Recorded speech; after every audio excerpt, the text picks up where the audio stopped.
ఒకటి మాత్రం చెప్తున్నానన్నా, మీకు ఈరోజు అధికారం ఉంది, మీరేమన్నా కట్టుకోండి, నాకేం ఇబ్బంది లేదు, నాకేం ఇది లేదు. గతంలో కూడా ఒకసారి చెప్పా, ఖచ్చితంగా పే బ్యాక్స్ అందరికీ ఉంటాయి.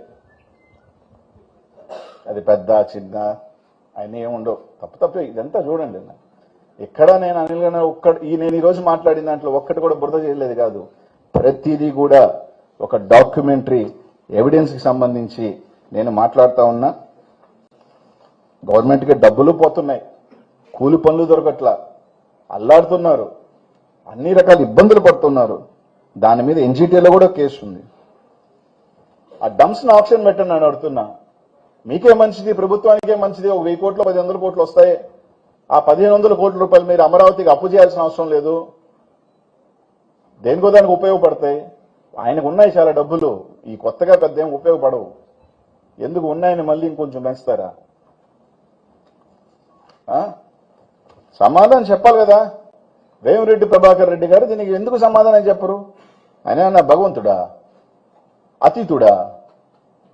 పెట్టమని ప్రెస్ మీట్ పెట్టి అనిల్ కుమార్ యాదవ్ ఇటు ఒక బురద జల్లాడు నా మీద, అసలు ఆ కంపెనీ నాది కాదు, తినేవాడు ఎవడో నాకు సంబంధం లేదు, నేను ఎవరితో మైనోన్నలతో ఇప్పటిదాకా మాట్లాడలేదు, మైనోన్నలతో నాకు సంబంధం లేదు, అసలు కనీసం ఒక మైనోన్నలతో మాట్లాడి చెప్పమనండి, అంతే కదా.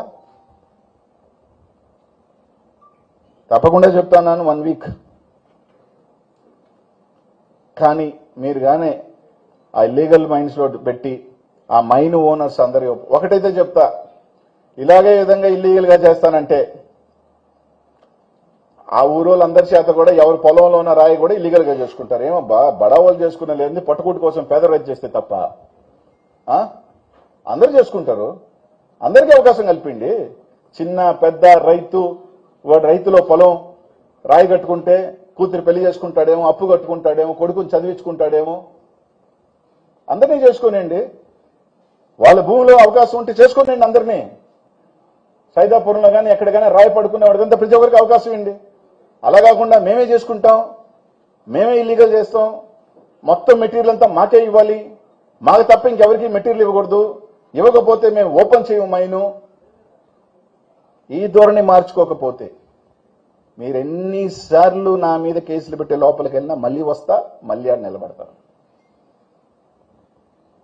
మళ్ళీ చెప్తున్నా, చేస్తే అందరు చేసుకుంటారు, లేకపోతే ఎవరూ చేసుకునేదానికి లేదు. ప్రతి పేదవాడు చేసుకుంటాడు. ఎండిఎల్ వాళ్ళు